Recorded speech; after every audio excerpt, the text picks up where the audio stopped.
नमस्कार। आज हम चल रहे हैं समय में पीछे, करीब करीब 3000 साल पहले।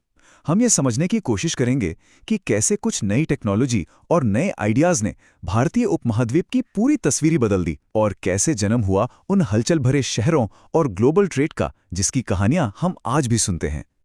तो चलिए, इसकी शुरुआत एक कहानी से करते हैं। सोचिए, एक लड़का है, प्रभाकर। वो एक लोहार की दुकान में बैठा है और बड़े ध्यान से कारीगरों को लोहे के औजार बनाते हुए देख रहा है। उसे क्या पता था कि ये जो साधारण सा दिखने वाला लोहा है, यही एक बहुत बड़े, एक जबरदस्त बदलाव की चिंगारी बनने वाला है। तो चलिए, इस कहानी की जड़ तक चलते हैं। हमारा पहला पड़ाव है वो क्रांतिकारी बदलाव, जिसकी वजह थी लोहा। अब इस टाइमलाइन पर एक बहुत दिलचस्प बात है। देखिए, लोहे का इस्तेमाल तो करीब 3000 साल पहले शुरू हो गया था, लेकिन इसका असली और बड़ा असर देखने को मिला लगभग 2500 साल पहले। मतलब ये कोई रातों रात हुआ चमत्कार नहीं था, बल्कि एक धीमी लेकिन बहुत मजबूत क्रांति थी। तो इस पूरी क्रांति के हीरो कौन थे? कोई राजा महाराजा नहीं, बल्कि दो बहुत ही सिंपल लेकिन पावरफुल औजार। एक थी कुल्हाड़ी, जिससे घने जंगल साफ करके खेती के लिए जमीन तैयार की गई, और दूसरा था लोहे का फाल, जिसने सख्त जमीन को भी गहराई तक जोतना मुमकिन बना दिया। और नतीजा ये हुआ कि खेती की पैदावार में जबरदस्त उछाल आया, इतना कि पहले कभी सोचा भी नहीं गया था। अब सोचिए, जब खेतों में इतना अनाज होने लगा तो इसका असर सिर्फ लोगों का पेट भरने तक तो सीमित नहीं रहा होगा। बिल्कुल नहीं, इसने पूरे समाज और अर्थव्यवस्था की तस्वीर ही बदल कर रख दी। चलिए देखते हैं कैसे। देखिए, ये एक तरह का आत्मनिर्भर पहिया था जो घूमने लगा था। राजाओं को अपनी बड़ी बड़ी सेनाएं रखनी थीं, महल और किले बनवाने थे। इसके लिए पैसा चाहिए था, तो उन्होंने किसानों पर टैक्स लगाया। अब ज्यादा टैक्स चुकाने के लिए किसानों को ज्यादा फसल उगानी पड़ी, और इसमें मदद की राजाओं द्वारा बनाई गई सिंचाई की व्यवस्था ने।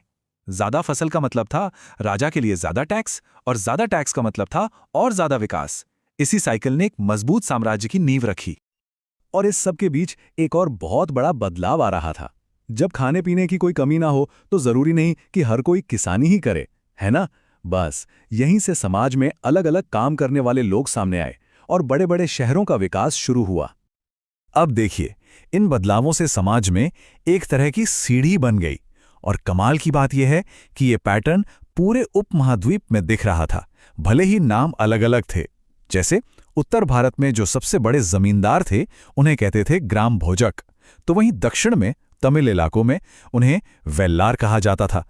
इनके नीचे आते थे साधारण किसान, और फिर सबसे आखिर में थे भूमिहीन मजदूर, जिनके पास अपनी कोई जमीन नहीं थी। ये जो ग्राम भोजक था, ये कोई मामूली मुखिया नहीं था, वो गांव का सबसे पावरफुल आदमी होता था।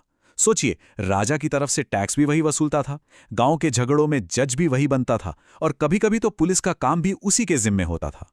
मतलब उसकी ताकत बहुत ज्यादा थी।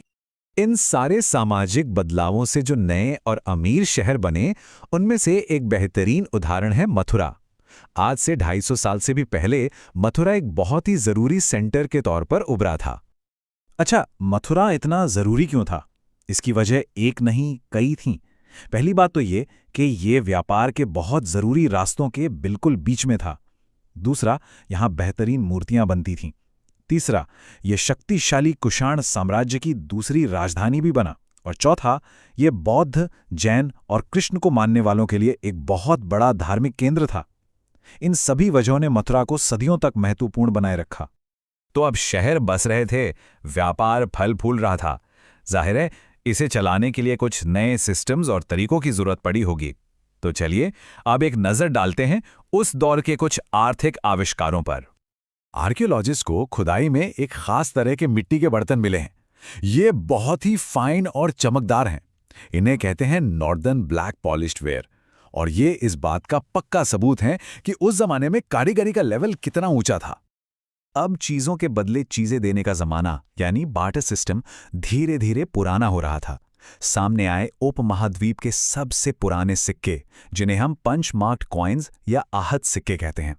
ये करीब 500 साल तक चले।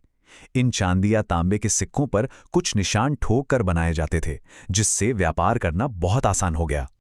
और फिर थी श्रेणियां।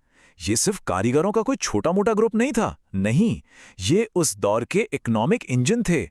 सोचिए, ये कारीगरों को ट्रेनिंग देते थे, कच्चा माल खरीदते थे, क्वालिटी कंट्रोल करते थे और तो और ये आज के बैंकों की तरह काम करते थे। व्यापारियों को पैसा उधार देना, ये सब इनके कामों में शामिल था। वाकई एक कमाल की व्यवस्था थी। तो चलिए अब जरा और बड़ी तस्वीर देखते हैं कि कैसे भारत के अंदर हो रहे इन बदलावों ने पूरे भारतीय उपमहाद्वीप को एक ग्लोबल ट्रेड नेटवर्क से जोड़ दिया। प्राचीन तमिल साहित्य की ये एक लाइन पुहार जैसे बंदरगाहों की उस हलचल को हमारी आंखों के सामने ले आती है। घोड़े, काली मिर्च, सोना, रत्न, सोचिए क्या कुछ नहीं था वहां। ये कोई लोकल बाजार नहीं था, ये एक ग्लोबल हब था। रोमन लोग काली मिर्च को ब्लैक गोल्ड यानी काला सोना कहते थे, और वो कोई मजाक नहीं कर रहे थे। काली मिर्च की कीमत वाकई सोने जैसी थी। दक्षिण भारत में जो हजारों की तादाद में रोमन सोने के सिक्के मिले हैं, वो इस जबरदस्त मुनाफे वाले व्यापार का जीता जागता सबूत है। ये एक बहुत अच्छा सवाल है। ये सब इतना आसान तो नहीं रहा होगा। सिर्फ मसालों को नाव पर लादकर भेज देने से काम नहीं चलता था। इसके पीछे एक बहुत सोची समझी प्लानिंग और ज्ञान की जरूरत थी। तो इसका जवाब एक टू वे सिस्टम में है। एक तरफ समंदर में नाविकों ने मॉनसून की हवाओं का राज समझ लिया था। वो हवाओं का इस्तेमाल करके अरब सागर को तेजी से पार कर लेते थे। और दूसरी तरफ जमीन पर कुषाण जैसे ताकतवर साम्राज्य थे, जो सिल्क रोड जैसे रास्तों को सुरक्षित रखते थे। वो व्यापारियों को सुरक्षा देते थे और बदले में टैक्स वसूल कर मोटा मुनाफा कमाते थे। और ये हमें एक आखिरी सवाल पर लाकर छोड़ देता है। जब हम आज की इस कनेक्टेड दुनिया को देखते हैं, तो क्या ये सोचना गलत होगा कि इसकी जड़ें, इसकी नींव शायद 2000 साल पहले घोड़ों, मसालों और रेशम को एक कोने से दूसरे कोने तक ले जाने वाले उन हिम्मत वाले व्यापारियों ने ही रखी थी? ये सोचने वाली बात है।